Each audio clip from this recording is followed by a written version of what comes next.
ouvir, se ninguém atende, vou convidar para abrir suas Bíblias já. 1 Coríntios 10, 31, já foi mencionado esse texto aqui, mas eu quero ler com os irmãos.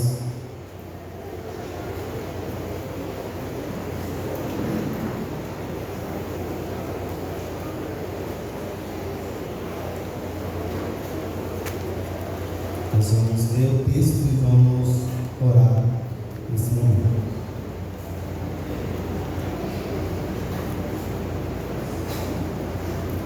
Coríntios 10, 31.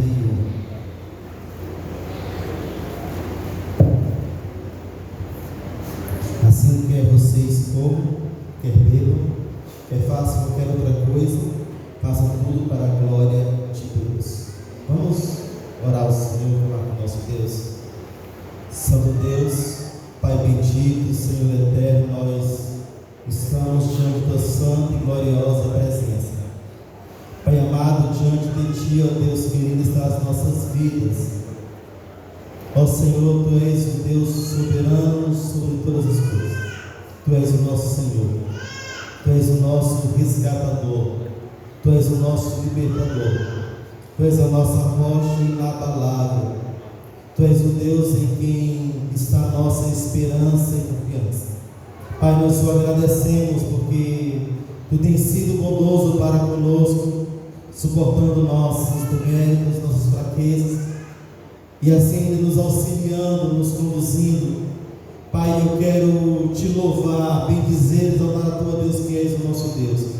Agradecer a Ti, ó Deus, pelo sustento que tem nos dado, suprir assim todas as nossas necessidades em Cristo Jesus. Pai amado, eu quero Te pedir, em nome de Jesus, meu Filho amado, continue conosco, ó Deus. Continue com o Teu povo, continue com a Tua igreja, falando nos nossos corações. Pai, eu Te peço que o Teu Espírito Santo possa falar conosco mais uma vez, tocar profundamente em nossas vidas, ministrar aos nossos corações a Tua santa e gloriosa palavra, nos direcionando à Tua presença e a Ti, ó Deus. Pai, eu Te peço, tem misericórdia de mim, miserável pecador. Compadeça de mim, ó Deus, que sou falho e careço de Ti. Pai, eu Te peço em nome de Jesus, venha usar a minha vida nesta noite, Senhor, mas esta vez, ó Deus, usa-me, Senhor, conforme Teus propósitos são, conforme a Tua boa vontade. Pai amado, eu Te peço, fala comigo e através de mim nesta noite, esse meu clamor, minha oração, em nome de Jesus. Amém. Amém.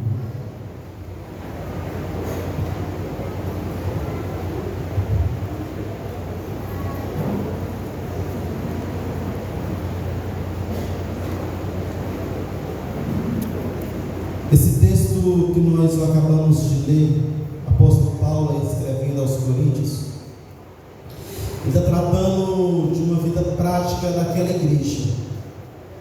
E o tema que nos foi proposto para tratar esta noite é o que nossas igrejas e famílias podem aprender do modo de ser puritano. O que Paulo está tratando é como essa igreja poderia ser. E é isso que nós queremos tratar esta noite. Não vamos fazer exposição do texto. Essa nossa mensagem será uma mensagem histórica, como tem tratado esses dias sobre aquilo que os puritanos nos legaram, aquilo que os puritanos deixaram para nós, e que foi perdido no decorrer dos anos, e precisamos resgatar esta maneira de ser dos puritanos. Porque esses homens, no seu devido tempo, eles viviam de acordo à vontade do Senhor, eles buscavam viver de acordo com os ensinos da palavra de Deus. E esse tem sido o nosso anseio, do nosso coração, viver de acordo à palavra do Senhor. Quando eu estudava o material que o pastor Eliseu nos passou, que é o livro Santos no Mundo, é o livro base de nossa mensagem esses dias. Lá na introdução desse meu tópico, ele falava que os puritanos, eles passavam 30 minutos expondo a palavra de Deus, explicando o texto, e 30 minutos aplicando o texto. Por esta razão, eles eram odiados, porque eles passavam 30 minutos aplicando o texto às necessidades necessidade. Então eles olhavam diretamente aos seus públicos, à sua plateia, e aplicava diretamente a palavra de Deus às várias áreas da vida. Então ele olhava para o agricultor, para o médico, para o advogado, seja para quem fosse, e aplicava o texto à vida das pessoas que estavam ali. É basicamente isso que foi proposto. O que nossas igrejas e famílias podem aprender do modo de ser puritano. Até brinquei com o pastor Clodoaldo na sexta-feira, assim, eu vou fazer um resumão. Vou tentar fazer um resumão daquilo que fomos, que já vimos, e aplicar nesta noite às nossas vidas, ou tentar levar os irmãos a meditar naquilo que ouviram, naquilo que aprenderam, e fazer uma aplicação prática para o nosso dia a dia. O reverendo Augusto Nicodemos, ele diz que os puritanos, a sua vida se resumia ou se dava basicamente em 3 tópicos para entender melhor a vida dos puritanos: predestinação, esperança, vocação ou chamado. E eu quero trabalhar esses 3 tópicos do reverendo Augusto Nicodemos, que ele trata um artigo sobre o que os puritanos fizeram, ou a vida dos puritanos: predestinação, esperança e vocação. É lógico que o ensino dos puritanos, as vidas deles, iam muito além desses 3 pontos, e nós não temos como trabalhar de forma ampla aquilo que eram aqueles homens e mulheres passados. Vamos tentar, nessa perspectiva, nesse ponto, transmitir aquilo que nos é proposto. E outro ponto básico, ou livro básico que estamos usando, que é o Santo no Mundo. Primeiro ponto, a predestinação. Quanto a isso, estaremos um grande historiador contemporâneo de Oxford, professor Christopher Hill. Ele aparentemente não é crente, e muitos o têm acusado de ser marxista, mas o que sabemos é que ele tem uma grande apreciação pelas reformas produzidas pelos puritanos. Ele enfatiza a força da crença da predestinação dentro da causa puritana. O professor Hill diz o seguinte: os homens têm geralmente comentado sobre o aparente paradoxo de um sistema teológico que crê na predestinação e que ao mesmo tempo produz nas pessoas uma ênfase tão grande em esforço e energia moral. Havia alguns que queria colocar nos puritanos uma carapaça nele, uma carapuça de pessoas que só importavam com o trabalho, e que já foi falado aqui. É que parece que a vida era voltada a trabalhar, e não era isso. Esse professor Hill, ele diz que o que movia os puritanos era esta crença na predestinação, e isso levava a viver ter uma vida centrada em trabalhar. Mas também eles desenvolviam, eles enfatizavam um caráter moral, e eles trabalhavam com muita ênfase a questão do caráter moral e do trabalho. Na realidade, aquelas pessoas, como diz o professor Hill, que creem firmemente na soberania de Deus, são as mais ativas e corajosas. Acredito que o motivo pelo qual os puritanos foram tão ativos é por causa da consciência da eleição de Deus.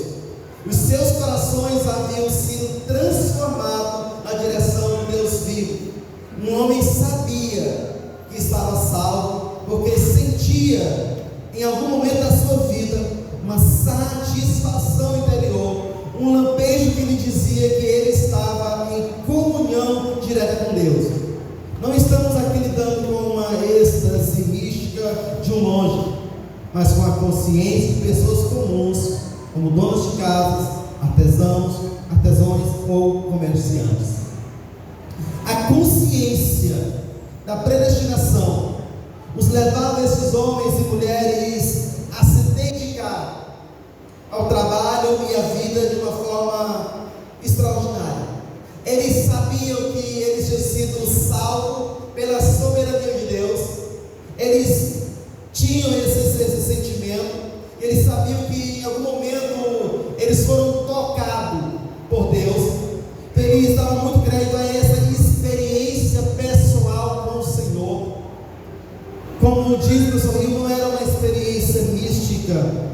não era algo que parece ao estilo dos monges, mas era de uma plena comunhão com Deus, como está na Cristo da palavra de Deus.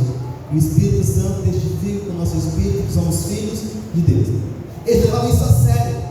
Então eles tinham uma necessidade de sentir que esse Espírito Santo estava testificando com o seu espírito que era filho de Deus e trazia a sua consciência que eles eram filhos de Deus. Nós vivemos os nossos dias, vamos aplicar, né? A nossa época, os nossos dias, tem havido uma oportunidade de associar isso, sobretudo no meio do povo batista, porque tentaram de todas as formas apagar a experiência, ou pelo medo dessa experiência que houve com outros grupos. Eles tentaram se afastar disso, dessa experiência com Deus. O povo batista foi tido e é tido por alguns grupos religiosos por não crer no Espírito Santo.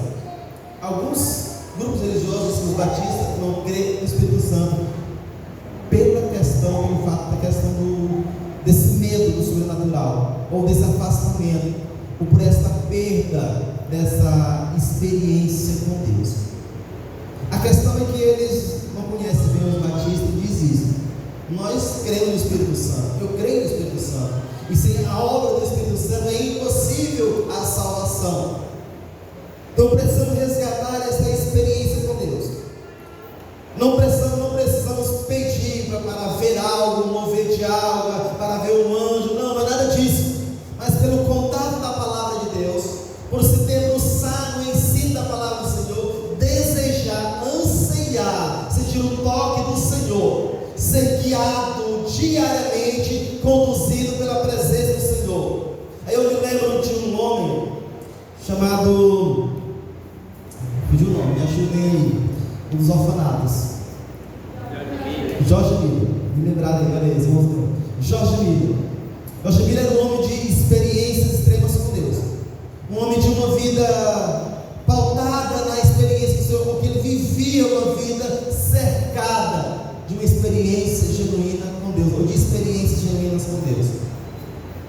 Jorge Miller, quem conhece já a biografia de Jorge Miller, ele, pelas coisas mais simples, podemos dizer assim, ele esperava e descansava totalmente em Deus. Uma experiência de Jorge Miller, a cozinheira chegou e disse para ele no orfanato e falou assim: olha, não tem um lanche para as crianças. Ele falou: não se preocupe, não se inquiete o coração, vamos comigo providenciar. Ao amanhecer do dia, ao preparar as crianças para ir para a escola, tinha que dar um lanche para ele. E ele falava: o que eu vou fazer? Ele disse: Chico, minha mesa de costume, prepara a mesa e coloca a mesa. Fizeram que preparou a mesa, colocou os pratos, os talheres, os copos, chama as crianças para orarmos. As crianças se reúnem no salão de refeição para lanchar, para ir para a escola. E não tinha nada nos pratos, nem na panela da cozinha. E eles oram então, agradecendo a Deus pelo alimento. Quando eles terminam de orar, alguém bate a porta, e era o padeiro trazendo os pães para o alimento. E aquelas crianças estão sentadas à mesa, eles servem os pães. Quando estão comendo, bate a porta novamente, era um leiteiro. Batendo na porta, assim: nós temos um monte de leite aqui, não podemos chegar ao destino, você pode usá-lo? E ele fala assim: com certeza, traga. E aquelas crianças naquele dia que elas comeram e tomaram 2 canecas de leite quente antes de ir para a escola.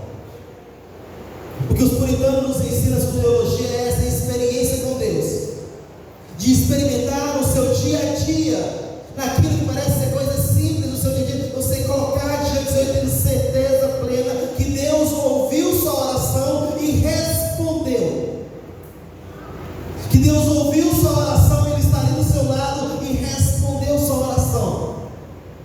Meus queridos irmãos, precisamos resgatar esta fé genuína do Senhor. Ele é o nosso Deus, Ele é o nosso Senhor, que atende a oração do seu povo e tem prazer em cuidar do seu povo. A palavra do Senhor, Ele fala: não sabem vós que vocês são maiores do que a pardal? Deus alimenta as aves pardais, as aves do campo, não cuidará de vocês, homens de pequena fé? Os puritanos, eles viviam com os pés no chão e a cabeça no céu. E ele sabia que tudo que estava ao seu redor foi criado e era bênção de Deus. Samuel, tem outro nome que eu fazia com o pastor Clécio, não está no slide, mas eu não sei pronunciar. Ele escreveu: os homens em geral tomam suas medidas da observação da providência externa. Se há paz e fartura externa, ele nos chama dias felizes. No desconforto e problemas externos, ele os chama maus. Mas nós temos uma regra melhor e mais segura para os cristãos.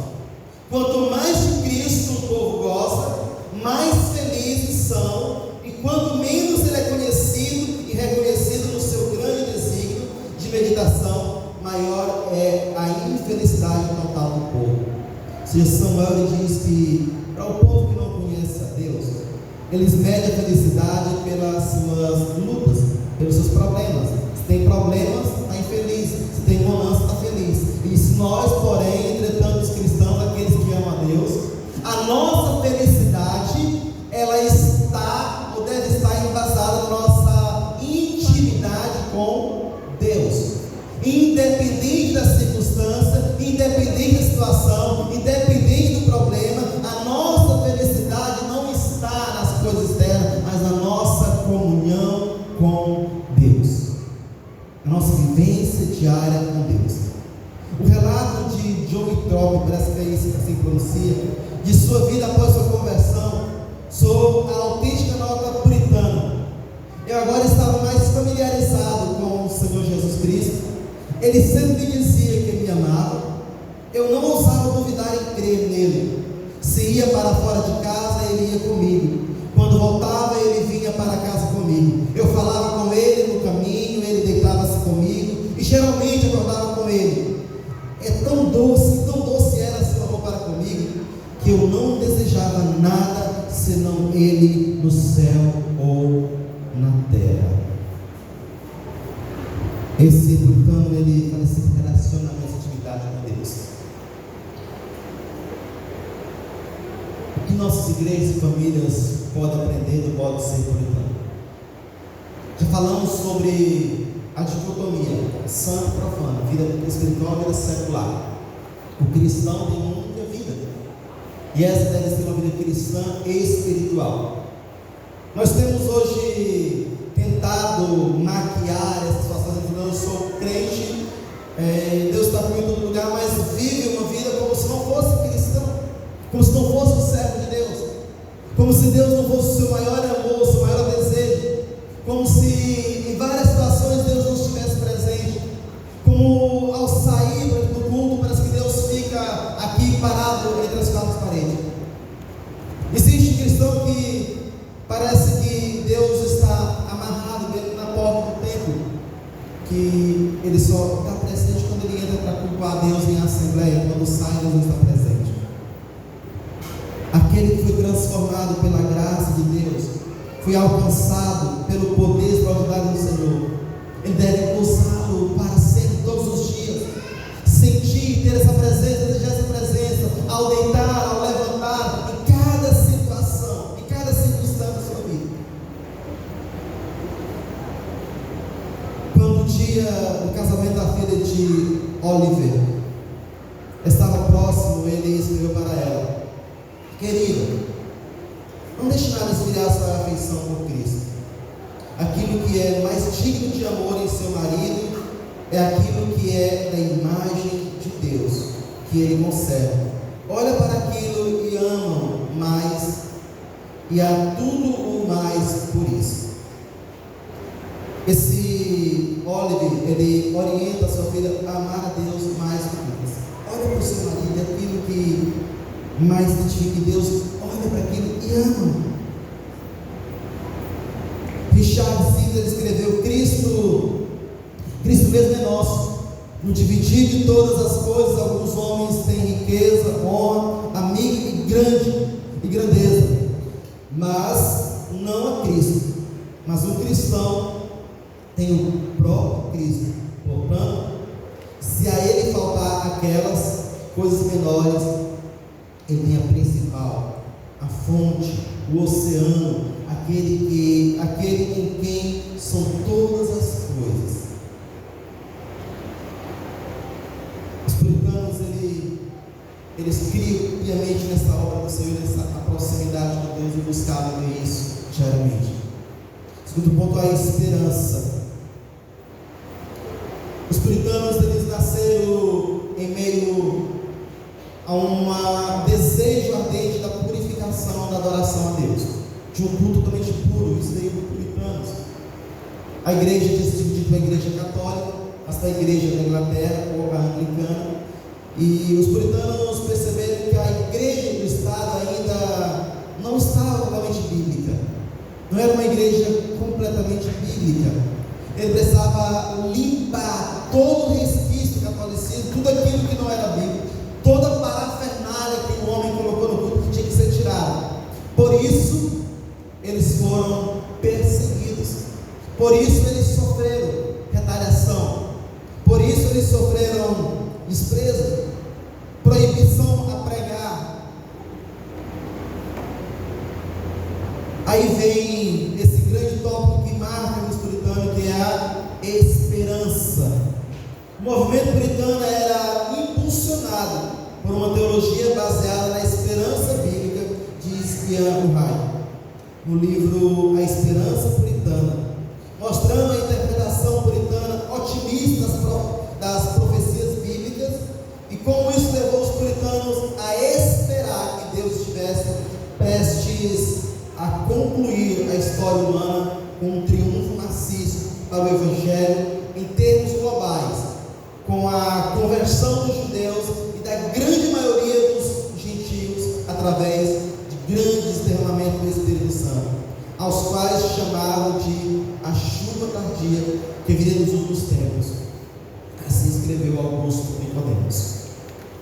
Os puritanos, eles tinham essa viva esperança nas promessas de Cristo, no seu cumprimento, na salvação da humanidade, nesse grande derramamento do Senhor. E isso fazia eles manter a cabeça firme no céu. E tudo que eles tocavam com o intuito e desejo ardente de glorificar a Deus, porque eles tinham plena consciência que a promessa se cumpririam, e cumpririam já, agora, não para daqui a alguns anos. Irmãos, algo preocupante que tem acontecido com os crentes pós-modernos é não crer nestas profecias da volta de Cristo para agora. A maioria dos cristãos, eles acreditam que Cristo vai voltar, mas não espera isso, não anseia por isso, pelo contrário, anseia pela vida aqui na terra, que ela se prolongue por muitos e muitos anos. Nós temos vivido essa geração sabendo que essa profecia ela é real, e que Cristo já prometeu que viria, ele vai voltar, mas pouco, raro são aqueles que acreditam que Cristo volta agora, hoje, amanhã, já, neste ano. São poucos aqueles que têm se angustiado pela situação que vivemos, pela situação da nossa sociedade, porque sabendo que Cristo volta agora, vê a miséria que estamos mergulhados, sabendo que Cristo vai voltar agora, vai encontrar uma sociedade mergulhada no pecado, precisamos fazer algo urgente. Então são poucos que têm essa perspectiva, esse anseio pela volta de Cristo, e têm vivido como se isso não fosse uma realidade de Cristo voltando. É por isso que Cristo alerta: tenham cuidado, que no dia que Cristo voltar, vai pegar muitos de surpresa. Ele virá como um relâmpago do Oriente ao Ocidente, e muitos não esperam. Ele fala: vai ser igual nos tempos de Noé, que se casam, dão-se em casamento, comem e bebem, e não esperam que Cristo volte. Nós temos visto a sociedade hoje em base de projetos e mais projetos, sonhos e mais sonhos, mas o que eles menos sonham e anseiam é com a volta de Cristo. Eles não têm uma esperança viva que Cristo está voltando. Talvez isso levava os puritanos a, desde cedo, da concepção do filho, a começar a orar pela salvação dele. Senhor, ativos no dia a dia do trabalho, na proclamação, no amor, no zelo pela palavra de Deus. John Cotton teorizou: não apenas minha vida espiritual, mas até minha vida civil nesse mundo, é toda a vida que vivo, é pela fé no Filho de Deus, e não isenta em qualquer parte da vida da agência da fé. Diz que toda a minha vida, ela deve ser vivida para a glória de Deus e na esperança do Filho de Deus. De acordo com Tomás Gouge, deveríamos espiritualizar de tal forma nossos corações e afeições que possamos ter corações celestes em empregos terrenos. O puritanismo teve como um de seus efeitos principais a restauração de um senso de totalidade da vida. Olha só o que diz este homem: e espiritualizar de tal forma nossos corações e afeições. E espiritualizar de tal forma nossos corações e afeições. A todas elas, nossos corações e afeições, todas voltadas para a eternidade. Todos os nossos desejos, nossas aspirações, nossos sonhos voltados para a eternidade. E espiritualizar. Esse tipo de visão que os puritanos tinham do futuro libertou na ocasião presente em seus corações para colaborar de forma alegre e satisfatória com o propósito de Deus, em termos de se auto-sacrificar para obedecer totalmente a Deus. Eles estavam convencidos de que uma vez que o Senhor Jesus havia ressuscitado dos mortos, não podia ser derrotado de forma alguma se Deus estivesse ao seu lado.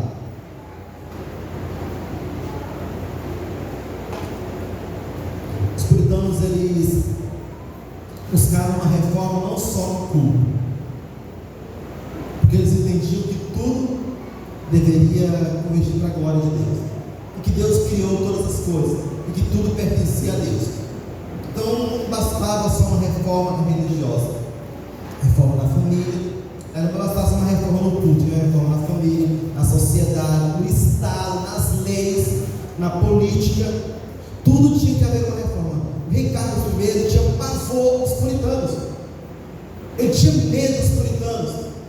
Ele, durante anos, ele evitou reunir o parlamento, porque o parlamento era, na sua grande maioria, puritana. Então ele evitou reuni-los, porque ele tinha esse desejo de reformar a política. E o rei Carlos I, então, manteve-se um governo só, sem parlamento. Quando ele se viu em grande aperto, ele se viu falido, sem dinheiro, e haver uma guerra, a Escócia querendo se voltar contra a Inglaterra, que era só um reino. Então ele decide reunir o parlamento. E quando ele reúne o parlamento, que eles começam a votar, a maioria era a favor do puritano. Ele dissolve, em 12 dias ele dissolve o parlamento, e ele continua pelejando, ele continua tentando manter seu estado sozinho, sem o parlamento, só que ele estava falido. Então ele não tinha para onde, ele precisava do parlamento novamente. Então ele reúne o parlamento, e acaba que o rei Carlos I é morto, e durante muito tempo a Inglaterra é governada pelo parlamento, que é aquele Sir Oliver Cromwell, era o líder do parlamento, e era o puritano que defendia as causas puritanas. Então os puritanos tiveram respirar por um período. Só que quando Oliver Cromwell morreu, o filho de Carlos I assumiu, e era cruel. O cara era cruel. Os puritanos, eles viviam nessa perspectiva de uma comunidade transformada pelas nossas afeições espirituais, nossas afeições que conduzissem tudo para a glória de Deus.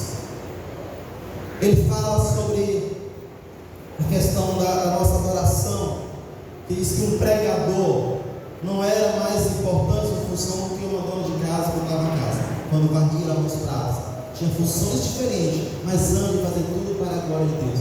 Tanto a mulher, quando ela lavava suas louças, quanto o pregador, quando subia no púlpito para anunciar a palavra de Deus. Devia ter na sua mente e no seu coração o desejo latente de glorificar a Deus. Aqui está uma declaração típica do grande teólogo puritano John Owen. Ele foi durante o protetorado de Cromwell, vice-chanceler da Universidade de Oxford, e perdeu essa posição quando voltou à monarquia do rei Carlos II. Entretanto, ele continuou a servir a Deus de forma corajosa e brava, sem nunca ficar desiludido ou perder a esperança, mesmo estando em minoria, sem qualquer poder político naquela época. Isso é o que ele escreveu em 1680. Mesmo que nós caiamos, a nossa causa será infalivelmente vitoriosa, porque Cristo está assentado à mão direita de Deus. O Evangelho triunfará, e isso me conforta de forma extraordinária, escreveu John Owen.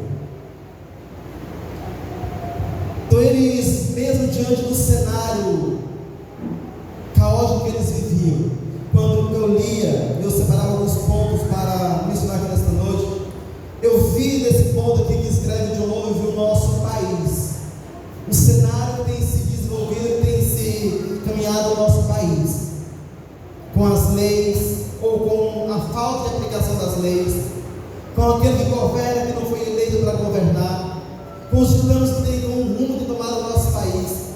Eu vi nessa frase desse homem dizendo a situação que estamos vivendo, para aquilo que estamos caminhando, e precisamos nesse momento fortalecer a nossa esperança na eternidade.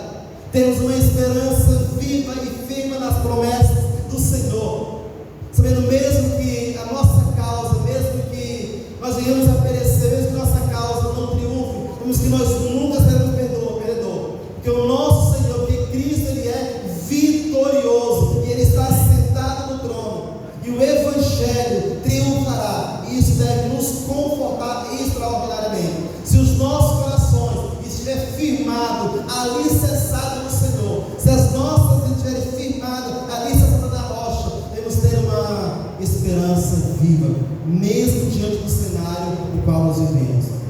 O que John Owen estava vivendo, ele perdeu o seu posto na universidade, ele perdeu o direito de ensinar, estava sendo massacrados os puritanos. Ele fala, ainda assim, nós temos uma viva esperança, que o nosso Deus, o nosso Redentor, Ele vive. O nosso Redentor está no trono. Meus queridos irmãos, olhando para esta frase de novo, devemos nos erguer a cabeça diante do cenário que nos encontramos, não porque temos ter alguma esperança na mudança do nosso país, não porque podemos ter esperança que o próximo prefeito seja melhor, o próximo vereador seja melhor, não, mas porque o nosso Deus, Ele é um Deus que reina, o Senhor reina, Ele não está correndo o risco de perder o seu trono, Ele não negocia o seu reino, Ele é Senhor, Ele tem domínio, poder e autoridade nas suas mãos, e o seu povo, a vitória do seu povo, não está casada naquelas coisas desse mundo, mas uma vitória eterna que triunfará contra o pecado e contra o mundo. James Hannick, do partido dos pactuantes, que foi martirizado no dia 17 de fevereiro de 1688 em Edimburgo, diz no dia do seu martírio: tem havido dias gloriosos e grandiosos do Evangelho nesta terra, mas eles serão nada em comparação àquilo que haverá de ocorrer. Olha só o que esse homem diz, no dia do seu martírio. Você tem havido dias gloriosos, dias esplendorosos, mas isso não se compara com aquilo que há de ocorrer, aquilo que há no dia da restauração do Senhor e da vinda do Senhor. Você crê nas promessas de Deus? Não tem problema você conhece, mas você crê nas promessas de Deus? Eu vou fazer outra pergunta: você vive firmado nessas promessas? Está vivendo firmado nas promessas de Deus?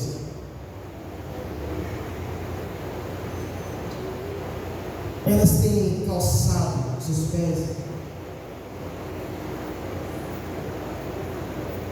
Essas promessas devem, ao estar firmado nela, vai nos livrar de os problemas que nós temos enfrentado, vários deles: insônia, a ansiedade, as depressões, as fadigas por esta vida, os desejos exacerbados pelas coisas deste mundo, a busca incessante por poder deste mundo.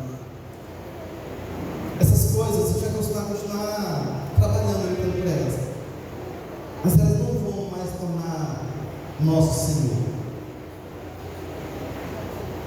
O diabo tem usado as coisas desse mundo como um chicote para nos afligir nossa alma, para tirar de nós a paz, para tirar de nós a quietude. Não é que as coisas não são boas, a questão é a forma que temos lidado com essas coisas, aquilo que o Senhor criou. Nós temos tirado o nosso olhar de Deus e fixado nas coisas desse mundo, e isso tem nos trazido grandes dores, sofrimentos intensos, fadigas. Isso tem nos levado a nos definhar em busca das coisas daqui. Os puritanos, como nós juntamos aqui, eles eram pessoas trabalhadoras e que valorizavam o trabalho. No entanto, elas não eram servas do trabalho nem das coisas desta vida. O grande problema é que nós nos tornamos servas das coisas desta vida do trabalho. Nós temos deixado que este mundo, que as coisas que são desse mundo, dominassem nossas vidas, de tal forma que nós temos desprezado aquilo que nós dizemos que é precioso. Quando você parar para analisar as suas prioridades, aquilo que tem dedicado a sua força, a sua energia, o seu tempo, aquilo que tem estado o seu prazer, observa que a própria Deus fala que onde está o teu tesouro, ali também, quem está completo aí? Ali também está. Aonde está o teu tesouro? Realmente deve ter o teu tesouro no céu? Realmente você tem firmado a sua esperança nas promessas de Deus? As promessas de Deus é para a eternidade. Quando ele fala sobre os tesouros desta vida, Deus fala delas como um meio para nós passarmos por essa estrada. E quando estamos em peregrinação, essa linha é muito clara para nós ajudar para nós outros tesouros neste mundo. Ajudar em tesouros no céu, onde não atrasa, não há ferrugem, não há ladrão.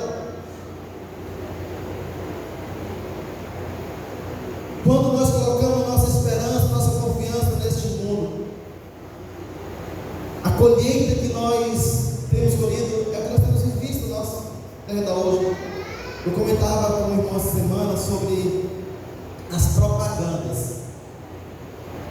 os marketing. Eles são feitos para nos fazer querer comprar aquilo que eu não preciso. E disse Paulo Júnior: comprar aquilo que eu não preciso é que vai impressionar aquilo que eu nem conheço às vezes, aquilo que não está nem aí para nós. E as propagandas têm um objetivo, um propósito: fazer você consumir, fazer você querer ter.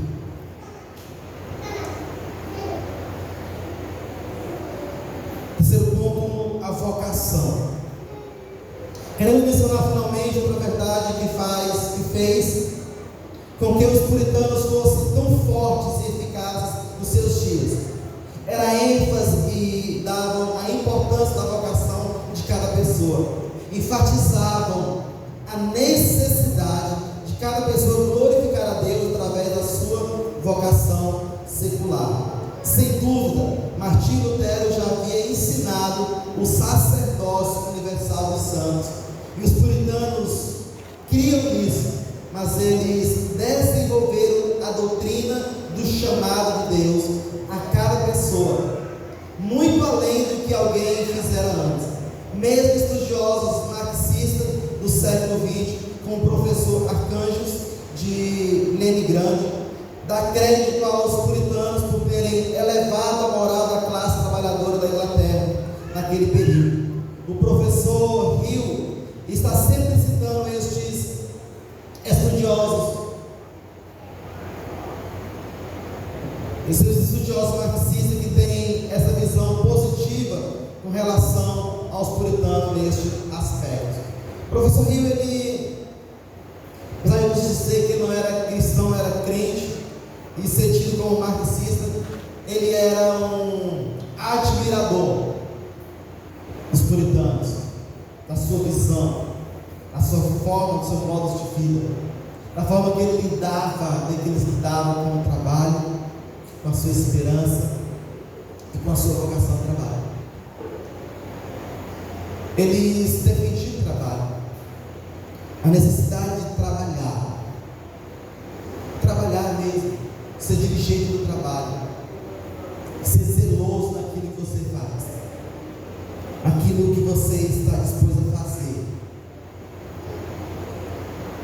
John Owen declarou que nossa felicidade não consiste no saber as coisas do Evangelho, mas no fazê-las. A alma da religião é a parte prática, escreveu John Bunyan. Este impulso prático permeou o pensamento puritano em muitas áreas. Ao pregar sermões, por exemplo, William James insistia que não era suficiente afirmar a verdade. O pregador deve também mostrar o uso, a bondade ou o fim das doutrinas cristãs. Ao instar como os cristãos a meditarem em como pode servir a Deus e a sociedade, um dos termos puritanos mais comuns era experimental, significando experiência. Thomas Shepard escreveu: os santos têm um conhecimento experimental da obra da graça, em virtude da qual chega a conhecê-la tão certamente como pelo sentir calor sabemos que o fogo é quente, pelo provar o mel sabemos que ele é doce. A experiência é a vida de um cristão, diz Richard Sibbes, enquanto Tyndale falou da fé sentida em contraste com a fé histórica. A vocação, o experimentar, não era apenas algo teórico. Eu tenho estado com a nossa igreja lutando sobre a questão do amor prático. Não basta falar eu te amo, e como o Tiago disse, despedir o faminto com fome, o nu continuar nu, falar assim, não vai em paz, vou orar por você. O amor deve ser algo prático, para que eu estenda a mão.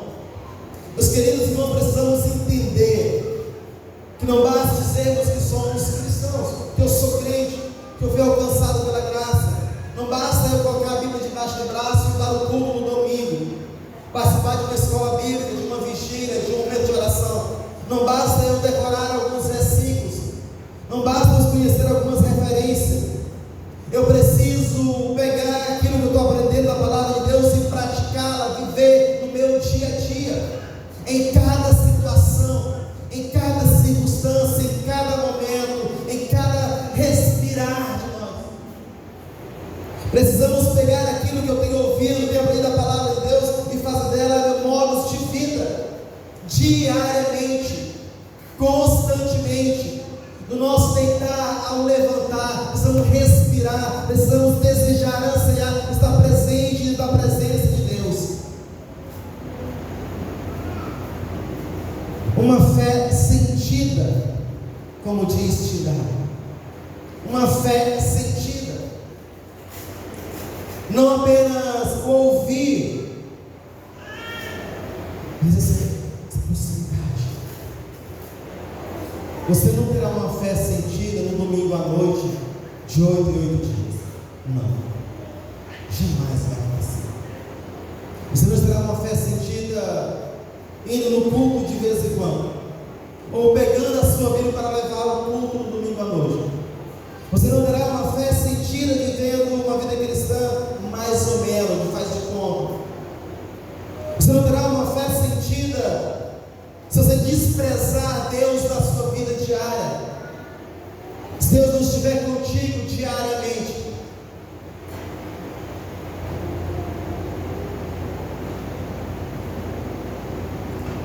Se eu não estou enganado, o nome dele parece que é Abraão, aquele que pulava um muro para dormir aqui. É isso mesmo? Abraão tem um amigo invisível. Ele anda conversando com ele. Quem conhece Abraão sabe disso, que ele anda conversando com esse amigo invisível dele. Sabe que ele tem preocupação mental. Poderíamos pegar esse exemplo do Abraão e fazer assim com Deus. Ele é invisível e deveria estar conversando com ele diariamente. Não é que o apóstolo Paulo nos ensina? Orai sem cessar. Se queremos ter uma fé seguida, precisa aprender isso.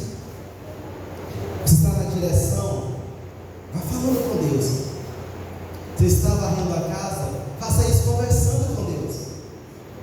Se você está tirando leite da sua vaca, deve fazer aqui estudando, está lá no curral tirando leite, faça isso conversando com Deus. Você está ali colhendo feijão, você está no comércio trabalhando, faça isso conversando com Deus. Era isso que os puritanos defendiam, que eu precisava ter Deus próximo de mim, tão próximo que eu não desejava outra coisa senão estar com Ele diariamente. Sabe o que vai acontecer quando você começar a fazer isso? Eu e você começaram a fazer isso. Olha o fanático, olha o pastor doido, olha aquela irmã doida que só anda conversando sozinha. Você passa lá no curral do Monfrão, está lá conversando, está conversando com as vacas, está ficando doido. E tem um puritano que ele fala que expressa a experiência de Deus. Ele levantou-se da janela para olhar para o sol, e ele viu uma vaca com um cubre cheio para tirar o leite, e ali ele viu Deus, no calor do sol da manhã, que brilhava para alimentar, e aquela vaca com cubre cheio estava cheia de leite, pronto para dar leite para o alimento. E ele viu Deus na sua providência. E é isso que os puritanos nos ensinam, que nós precisamos ver Deus. Sabe o que eu quero chamar para os irmãos, daquele que está empregado, trabalhando e reclamando do trabalho, todo dia cedo levando. Eu já não aguento mais levantar para ir para esse serviço chato. Fique desempregado para você ver o que você vai fazer. Se você não voltar a chorar com o seu patrão agora voltar para o emprego, vai começar a ir para a filha de emprego, para procurar emprego. Os puritanos ensinaram que você vai ser grato a Deus por aquilo que Deus colocou de você. Aquele emprego que você acha chato, tem uma filha esperando você sair para ocupar sua vaga.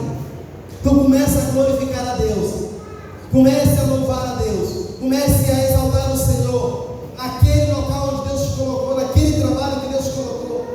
Pare de reclamar daquele patrão que pega no seu pé e começa a agradecer a Deus por ele, porque ele vai te proporcionando uma oportunidade de trabalho. Comece a louvar o Senhor, que você pode levantar cedo e pegar no arado, que você pode a cada dia levantar e começar a trabalhar, ou se não à noite, alguns trabalham à noite também.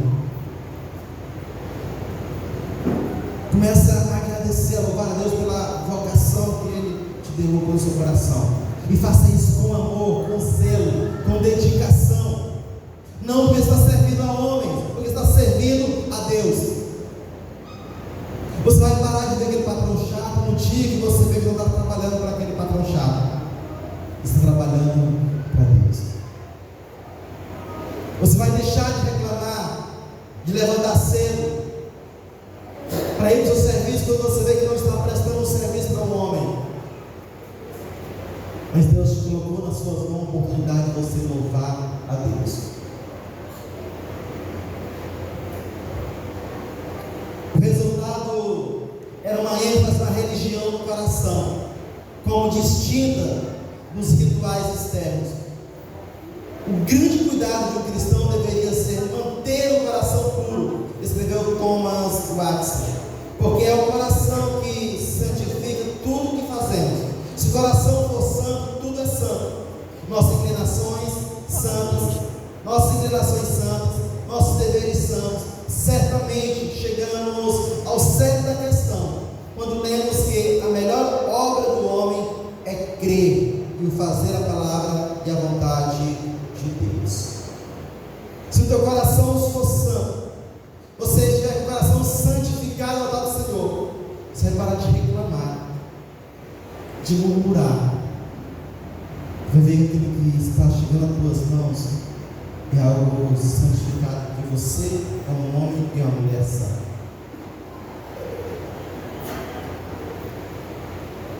Você é colocado naquele ambiente, naquele local, naquele trabalho, para santificar aquele local, a não ser que seja um trabalho que seja declaradamente contrário aos padrões de Deus. Eu conversava com um colega pela tarde, no meio-dia depois do almoço, sobre um colega no seminário que tinha um rapaz de sua igreja que era guitarrista, era bom de guitarra. Ele tocava domingo à noite no culto, mas quando às vezes saía do culto, ele ia tocar nas festas aí, nas baladas que tinha. Ele tocava numa banda. Aliás, ele tocava no culto no dia que nós estávamos tocando em alguma festa por aí afora. E isso não tinha problema nenhum, porque esta era a profissão dele. Esta era a profissão dele.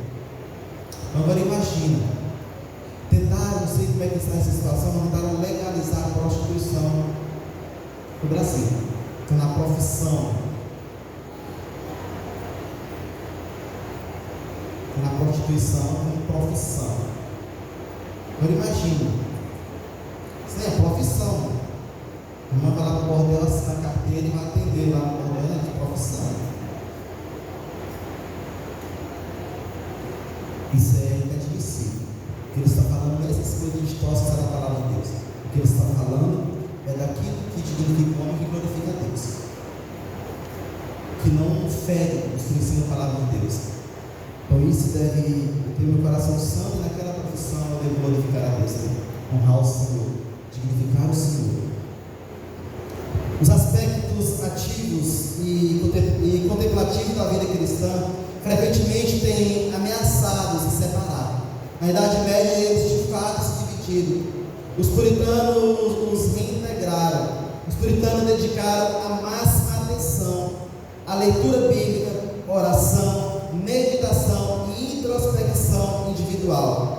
Mas também eram ativistas apoiados por uma ética do trabalho que eles asseguravam que Deus aprova seu emprego diário. O ideal puritano era tanto a pessoa que anda com Deus, adora estar bem retirada do mundo, como ao mesmo tempo a pessoa pode seguir suas causas no mundo em obediência a Deus. Trocando em miúdos, todo local você deveria estar próximo de Deus. Eles amavam se retirar para estar com Deus, mas eles também amavam o trabalho, fazer com os deus. Eles sabiam que ali era uma oportunidade de glorificar e honrar o Senhor. Concluindo, nenhuma estrutura é mais forte do que seu fundamento. É apropriado concluir essa pesquisa das forças puritanas como um lembrete de que o puritanismo não foi apenas um movimento humano composto de pessoas com boas ideias e coragem comum. O puritanismo eram pessoas confiantes, mesmo na derrota, porque sabiam que eram parte de algo muito maior do que elas mesmas. As convicções puritanas sobre qualquer tópico estavam enraizadas na Bíblia como a revelação fidedigna de Deus. É impossível asseverar com precisão quanta diferença faz na vida de uma pessoa quando ela vê a Bíblia como a perfeita e absoluta regra de vida. Considere quantas questões são resolvidas uma vez que uma pessoa aceita o axioma inicial de William Perez, segundo o qual a palavra de Deus precisa ser nossa regra e esquadro mediante o qual esquadrinhamos e encaixamos todas as nossas ações. De acordo com a direção recebida, devemos fazer as coisas ou deixar de fazê-las. O caráter de Deus também era o fundamento do pensamento e da ação puritana. A justiça e a misericórdia, a santidade e o amor de Deus forneciam os polos entre os quais se movia a teologia. Dos dois, o amor de Deus era o mais proeminente na pregação puritana. A justiça de Deus lhe deu a convicção do pecado e o senso de autolimitação percorria com força seu pensamento. Mas foi sobre a rocha do amor de Deus que os puritanos viveram suas vidas espirituais no mundo. Richard Baxter, sob uma nota tônica: é coisa pequena aos teus olhos ser amado por Deus. Cristo crê nisto e pensa nisso. Serás eternamente seguro nos braços daquele amor que foi desde sempre e que se estenderá eternamente. Meus queridos irmãos, viver uma vida para a glória de Deus. Este era o lema dos puritanos. Este deve ser o nosso lema: viver uma vida para a glória de Deus. Vivemos totalmente envolto na glória de Deus, imerso em Deus, no seu amor. Devemos ser totalmente absorvido pelo caráter santo de Deus, pela sua vontade. Vivemos uma vida para o Senhor. Como diz Richard Baxter, é coisa pequena aos teus olhos ser amado por Deus.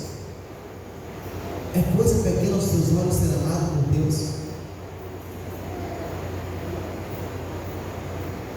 Algo que precisa chacoalhar a nossa mente e coração é o desejo de meditarmos na palavra do Senhor,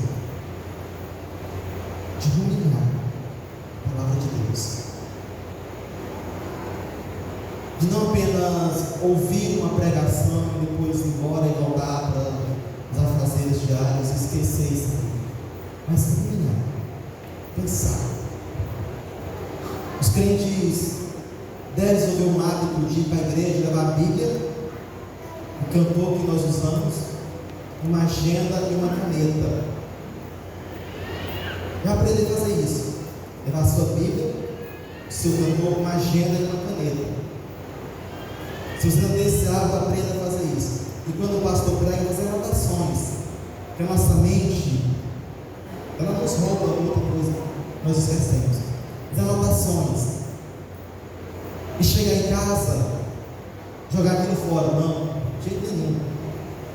E ler aquilo e meditar naquilo, meditar naquilo que foi falado, naquilo que foi pregado, ensinado, ruminar aquilo que foi falado, ensinado, conversar sobre aquilo, ter prazer naquilo que foi falado e começar a conversar e voltar ao texto.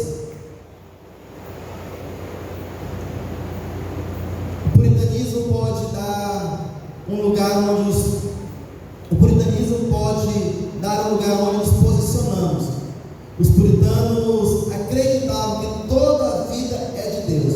Isto possibilitou combinar a piedade pessoal com uma visão cristã abrangente do mundo, começando com a premissa de que a Bíblia é um repositório confiável da verdade.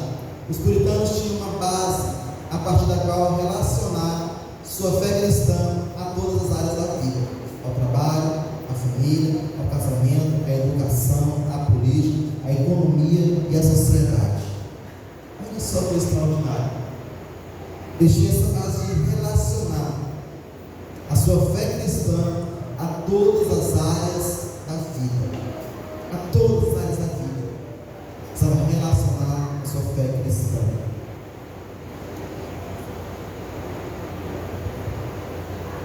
A excitante abordagem puritana da vida do mundo foi alimentada pelas fontes espirituais da nova vida: oração, comunhão cristã, meditação, pregação e contato com a Bíblia. No puritanismo, uma teologia da salvação pessoal pessoal foi unida a uma vida ativa no mundo. Que o Senhor nos ajude e que Ele tenha misericórdia de nossas vidas, que possa nos transformar, para que possamos viver o presente certo, com a nossa mente voltada para a eternidade, e que possamos fazer deste mundo o local onde Deus nos colocou para glorificá-lo em tudo, aonde nós estamos, nas nossas conversas, em nossa vida, na família, no trabalho, no lazer, na política, tudo. Aonde Deus não pode estar presente, o cristão não pode estar. Onde Deus não pode ser adorado para a minha vida, eu não posso, não devo estar ali.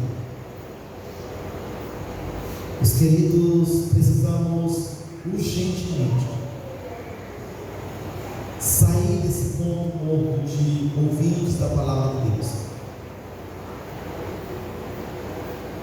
começar a resgatar aquilo que temos ouvido e viver de verdade aquilo que temos aprendido.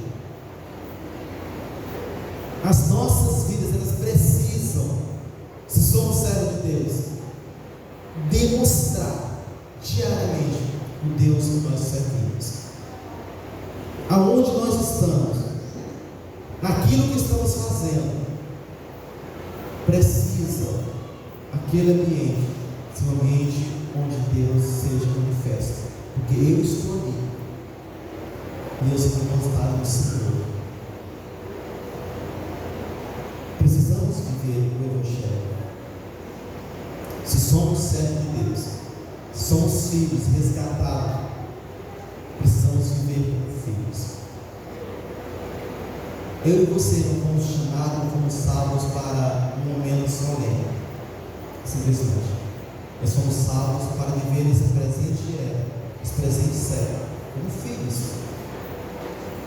Filhos que foram comprados por um alto preço, que foram resgatados, que foram libertos do poder das trevas, de um Senhor tirano mal, e colocado debaixo do senhorio de um Senhor amoroso.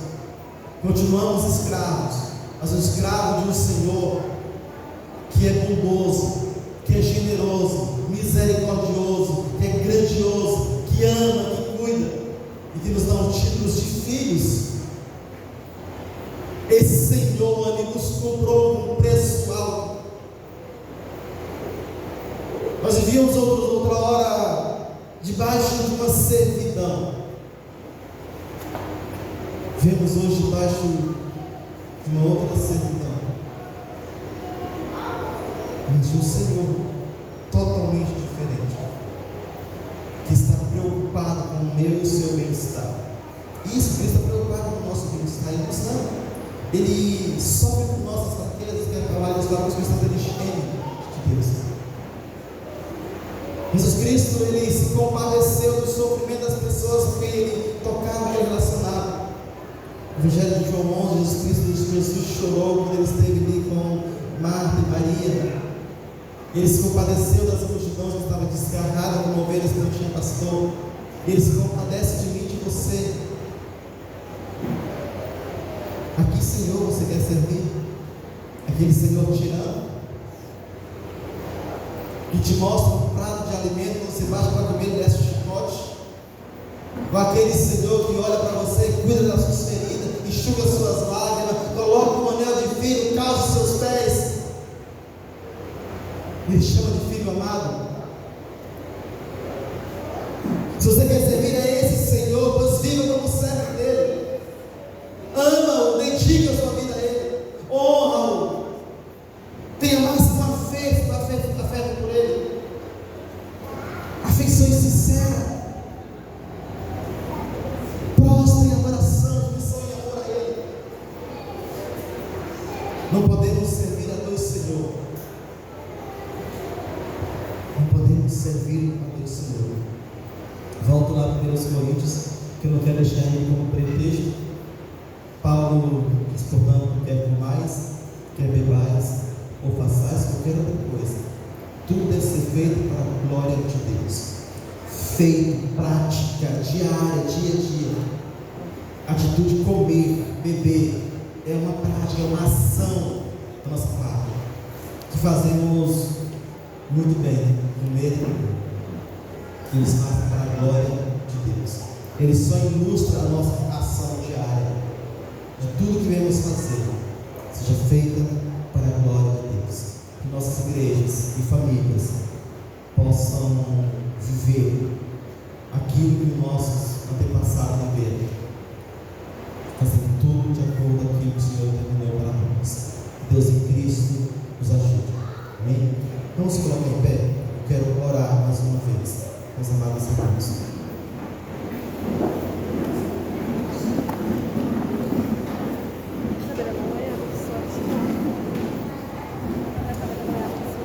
Quero convidar-os a curvar sua cabeça para orar e falar com o Senhor.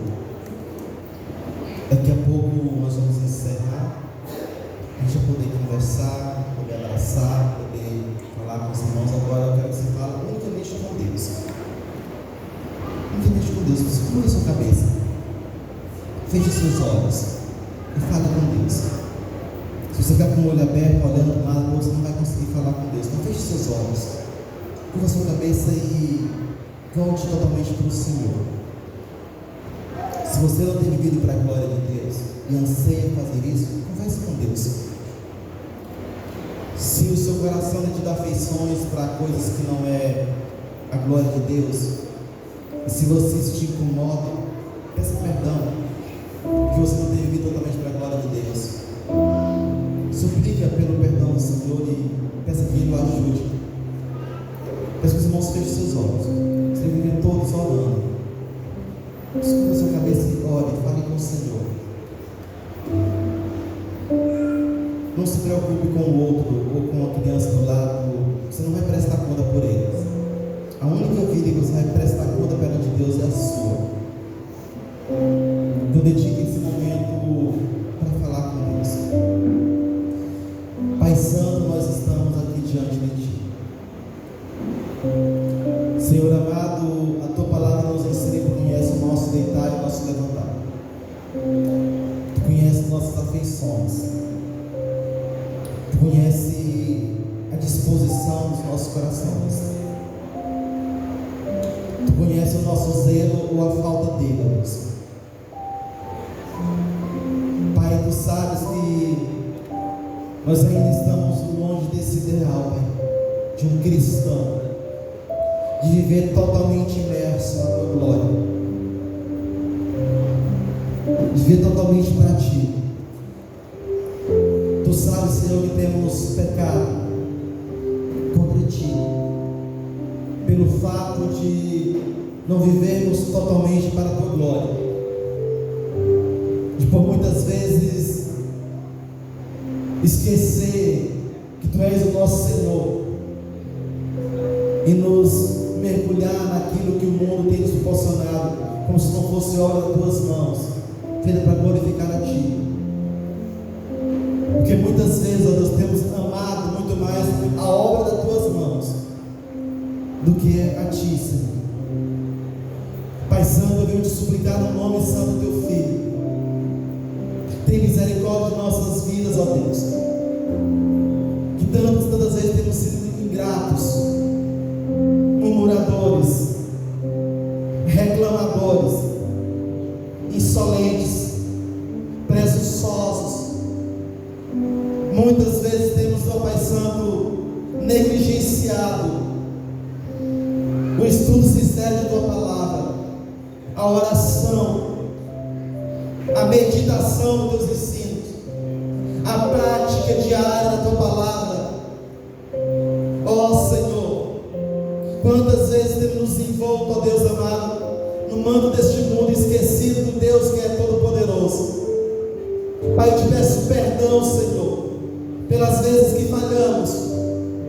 Muitas deram por negligência, por comodismo, preguiça, pelo amor por este mundo, por não amar a Ti acima de todas as coisas, por infligir as Tuas leis, ó Senhor.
os jovens, adolescentes, os anciãos, homens e mulheres, crianças. Ó Deus, teu Espírito Santo, toca-nos, Senhor, toca-nos, ó Deus, para que possamos nos humilhar novamente diante de Ti, e que não venhamos desejar outra coisa senão a Tua presença, que não venhamos desejar nada na terra e no céu senão a Tua presença, ó Deus, se não está diante de Ti.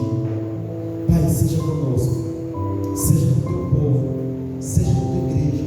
Este é meu clamor a Deus, em nome de Jesus. Amém.